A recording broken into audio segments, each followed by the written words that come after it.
Hey guys, Andrew here, and we are at the National Corvette Museum. We are gonna go inside and see what it's all about. If you notice where I'm standing right now, this is where in one of those videos of the C8 driving around, that's exactly where it was. Well, not like right where I'm standing because he probably would jump a curb and that would be really bad, but around on the road. And we are gonna go inside the National Corvette Museum. Right now the entrance is over here somewhere, and we're gonna see what it's all about because I've never been here before. Okay guys, so you step in the Corvette Museum here and you're greeted by a couple things. The Corvette Cafe, which is good if you're hungry. The Corvette Museum delivery, which is currently closed because they're starting to make the C8s and they don't want anybody to see that shit yet. And museum library stuff and the store and like a couple other things. Let's go see what else is in here. Yeah, so it looks like it's an actual car, and then it's like a simulator. Oh, look at that. That's wild. Oh, and it's bumping him up and down. That's cool. Oh, he's hitting stuff. Come on, punch it. Oh, look at you. Punch it. You're driving a 4-speed. Oh, man, you're really taking your time. Yeah, watch it. Come on, hold it together. Oh, my God. Man, he's never been in a car so fast. Oh.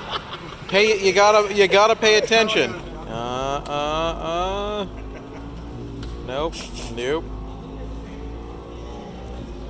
I guess these are people who donated to the Corvette Museum over the years. That's really nice. So you can get in this one. Just a Grand Sport. It's like a 1L whatever Grand Sport. A little worn. Do not stand on the seats. Don't do anything basically. Competition. I feel like this is something that we should do and just not win, but it's for charity too. This goes to Department of Charity. Where does this like go to? It goes to the museum. Goes to the museum. Well, that's a good enough charity. Like we got this 1953 Corvette right here. Fixed lights. Some people didn't like fixed lights at this point. Or, well, not at this point. They were fine with it. And the big thing about this one is it is a 6-cylinder. Everybody's like, what? 6 cylinders? Crazy. This thing was quite slow. It didn't have the V8 rumble. And this one's just like half a car. Kind of wild, right? It's not the Corvettes that we knew, but it was cool looking. So this is part of the creation process. Things were made out of clay, then like scraped down to get smooth finishes, and kind of wild, right? Now it's all like computerized. People like barely do this kind of stuff anymore. It looks like this one is a C6. Looks like a C6. Could be a C5, or maybe even a C4. Dang. You know, they all kind of look the same, but that bubble right here leads me to believe that it's either a C5 or a C6. I guess this was something that didn't take off.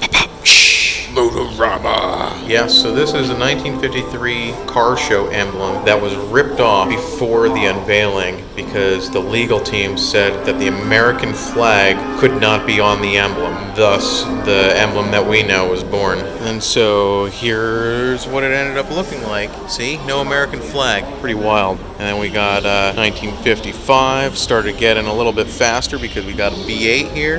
Wait, where's the... There we are. There's the Corvette. Yeah.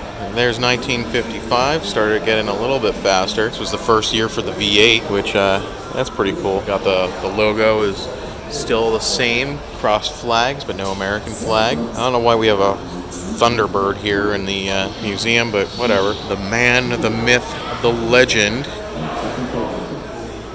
Zora, which should be the name of the high-end Corvette coming out. I think he always wanted to have a mid-engine. Look at that. Those lobes are kind of tiny. Amazing how far technology has come. So 1961, basically it's like a model year refresh of the C1. We have a little bit of a pick-me-up, and it also gets a little bit more powerful V8, starting to become more of the sports car that we know today. I'm more partial to the 2 headlights. I'd take that over the rest of the C1s we were looking at earlier. I'd say that out of all the truly classic ones, I think I like this guy the most.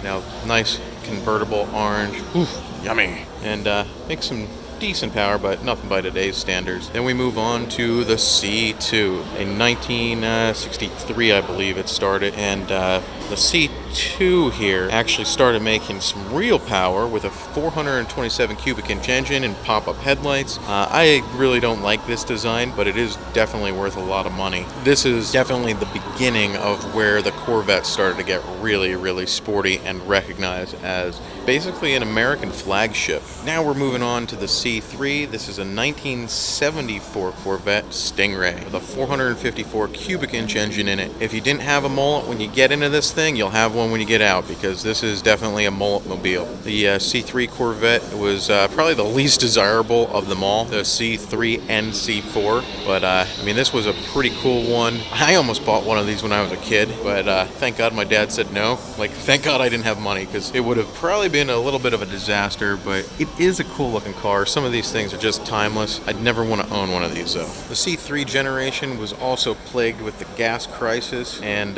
power really dropped. The power of these guys was like 190 horsepower. Kind of blew, but I mean, they had to start going to smaller engines in order to get the gas mileage back up during that time of the big shortage. You get a lot of racing heritage when it comes to the Corvette. You have looks like 3 different generations here. 1995, so that's a C4. A 1969, which is a C3, I believe. It looks like it's the C3 generation, although I thought that was a C2 generation.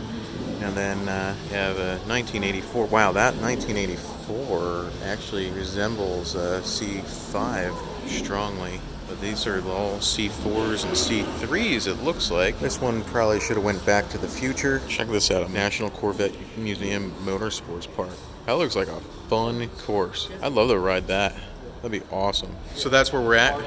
Oh man, we gotta play Frogger to get to where we're going here. Like, how do you get to it? Oh, you gotta go all the way out here. So we came in that road. I guess we just keep on going straight. With the C2 here, I gotta tell you, I actually like this color. I like this one. Of all the C2s, I think that one's my favorite. This thing went 215 miles per hour down some, like, straight. I'm not even gonna try to say that word. That was awesome. It's got a little side pipe, kind of like my employee Eric's car. We're hoping that he hits like 200 miles per hour in the quarter mile though.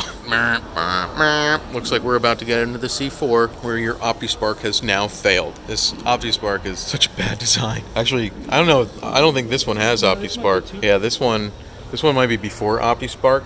Yeah, this might be an okay one that probably will fail in much different ways. Well, it looks like they have the Cletus build here, except without seats. Everything else looks like it's there. So this is the C5. It is the first time that they put the transmission in the rear, which you can probably see if we walk back here. They did it for awesome balance. It's connected by a torque tube, which is, you know, glorified drive shaft. This is the Cletus build. There you go.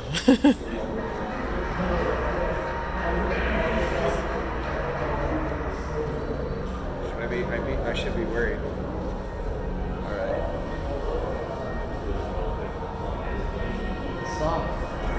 I guess this is what they're doing with the C5s here. Just a crash test. Oh my god, I remember those dummies! I had those dummies when I was a kid. They were awesome. You just smash them into things and they'd fly everywhere. It was awesome. You guys have never experienced this stuff. Your life sucked.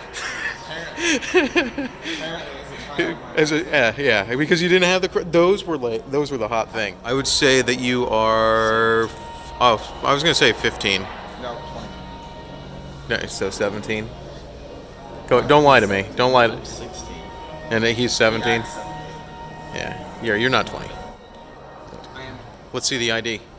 I'm not gonna put it on video, but Oh, it's not on you? Yeah. Yeah, I'm sorry. I can't serve you the truth here. I hate to say this, but I don't think that AutoZone is the place to go if you want to maintain your classic Corvette. It's here, the 1963. We finally have a full C5, which might be the only C5 that we can find here, because the rest of them aren't like anywhere. They're either crashed or just stripped for parts because they needed parts. Yeah, I have a feeling that AutoZone doesn't look like this. Just a hunch. So here we are at the infamous site of the sinkhole. Let's see. You are here. We are right there, which, yeah, I mean, big sinkhole. There you go. This thing was gone. You have basically this carve-out section here, and then you have, like, the main part of the sinkhole. Kind of wild, and it is no more. I'm hoping that we don't go under here. I feel a little shaky just standing here. But look at that. This is the sinkhole. This is where the sinkhole like totally happened and killed a couple cars. Nice bit of Corvettes here. Some of them were restored perfectly, and then there's others that were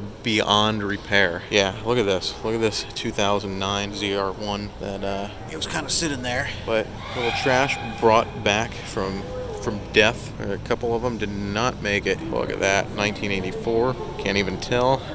This one did not buff out. So it's fresh dirt. You know, and it's an organic Corvette. Ooh, look at this C4. I mean, that's kind of what I recommend for most C4s. No offense to the C4 guys out there, but it's time to let go.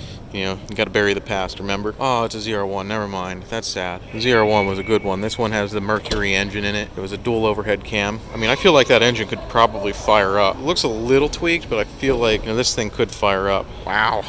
Wow, that's wild. This says it's a 2001. Was this a C5R or something? Oh, it's a different conversion. Okay, yeah, because I could tell by the coil packs that that's not right. That whole engine's not right. Yeah, then the C4 here, again, kind of, yeah, they may want to stay. Was this one bad? 1962. Oh, yeah, that one was just kind of like hanging out there. You guys ready to see the sinkhole? 30 feet down. Oh, my gosh. Oh, my gosh. Look at that. Wow, I do not want to go through that fall. I feel like I would come out worse than these things if I fell down that far. Holy crap. Yeah, so the cave outline, so that's what it is. Underneath of us, there's a giant cave and then the sinkhole that it collapsed into. And that's what we are seeing down there. Uh-oh, let's go see this. Look at that. That's crazy. Glad nobody was there when that happened. Trying to bring cars out.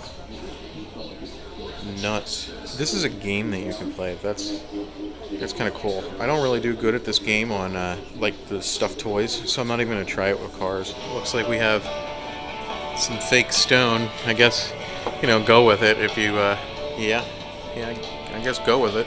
So we're going to find out what the cave actually looks like. You get something like this going on, they're going to, oh boy, we're going to see all sorts of stuff happening. Uh-oh. Stuff's about to happen.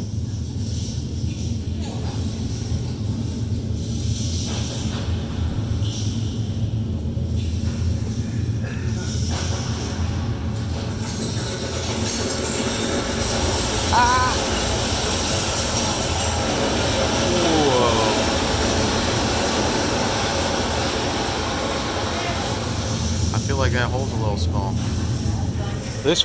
This car here is a concept car, Corvette Indy concept car. Now, I bet you if this thing was like actually built, it would be worth a lot of freaking money right now, and might have even changed the whole course of the Corvette to mid-engine from the beginning. I mean, this thing was powered by a 5.7 liter dual overhead cam V8. This is reminiscent. I mean, I guess it is the 80s. This is reminiscent of the DeLorean we took for a ride in a previous video. What a cool looking car. Although the headlights kind of remind me of the F bodies. Then we get into the C6s with the C6 ZR1. This bad boy is one of the best bang for the bucks that you can possibly buy. You can get these in the high 40s now, at least as the time of me filming this, and it is a fully forged engine with a 2.3 liter supercharger on it, and it's got so much potential. Well over 900 horsepower from the get-go on the factory stuff like porting it, headers, camshafts, stuff like that. From in an original form, it's like 638 at the engine, and I'm talking about you can make 900 some to the wheels with this car. You can actually see the driver take it around. Pretty crazy. C5 fiberglass hood versus Z06 carbon fiber hood, 31 pounds versus 20 pounds. Like, you can actually feel the difference here. You're allowed to pick this up. Like, it is dramatically different. And then when you got to the C7, and they really perfected the carbon fiber, and the C7 hood is as light as can be. It's probably half that weight. I remember computers like that. Oh man, the good old days. Used to play games like The Realm and Ultima Online on shit like that. So I think that this 2019 ZR1, which it's only made 1 year, is the only C7 that they have in this whole museum. Like, well, the whole like show of the museum. They don't say much about the C6, they don't say much about the C7, and barely anything about the C5. But here's the generations you have. You have the C1 from 1953 to 1962, C2 1963 to 1967, so that was a short generation. And the C3 lasted way too long for a C3. C4, another big stretch. And this one had a mid-year model refresh. As you see, in between there's a little bit of a break. 1982 to 1984. We had a bastard year of 1983 with only one produced and hidden. It was actually quite a few, and then they were all destroyed minus one. And then we got the C5 with a normal year stretch of about 7 years. And then we got another 8 years for the C6. And here we are where we're coming into probably a 6-year stretch. The new ZR1 definitely looks a little familiar with that hood. Kind of wild, right? There's definitely a resemblance there. And holy shit, there it is. The one and only 1983 Corvette. It's kind of funny. This is the first C4 Corvette, and they all were prototypes. And what does it say? I think there was like 90 built, or it was a pre-production. The 33 were signed. I thought there were 90. Of the 43, there were 33. So I guess 43 1983 Corvettes, and this one basically was stolen and eventually were bought by the museum, I guess, once it came to light that it was still there. Kind of wild. A really nice piece of history, because the rest of them were all destroyed, which is kind of a shame. Of the LT ones, there wasn't anything special about them, but there was, for the last year, I think it's 1996, got an upgraded engine. I believe that one's the well, I guess it says LT1, but it was a much more potent version of the LT1. I thought it was the LT5 for some reason, because then it was definitely different. In 1995, they started development on the LT4, and it became an option in 1996, which was the only year that you could actually get it with 300 and some horsepower. And that one was probably the best of the LT engines, unless you want to count the Mercury engine that's in the ZR1s, wherever they went off to, which was the dual overhead cam. But as far as pushrod engines, 1996 was likely the best year. 524 horsepower, 527 cubic inches. I thought the ZR1. Still hate the C3s, and that is it for the Corvette Museum. People just get stuck everywhere. Yeah. It won't let me go. I'm stuck. I'm just kidding. Oh, now you can buy stuff. So you got the women's bathroom, and then they also have the men's bathroom, and you know it'd be really smart if they put tailpipes in this one. Okay guys, thanks for watching. I hope you enjoyed this video. I know it's a little bit different than the normal videos that we do, but I hope you enjoyed. I hope to see you on the next videos. Don't forget to like and subscribe if you enjoyed this, and the little tidbits of information I threw in it. And yeah, comment below. If you have a Corvette and you've been here, tell me what you think. Okay guys, adios.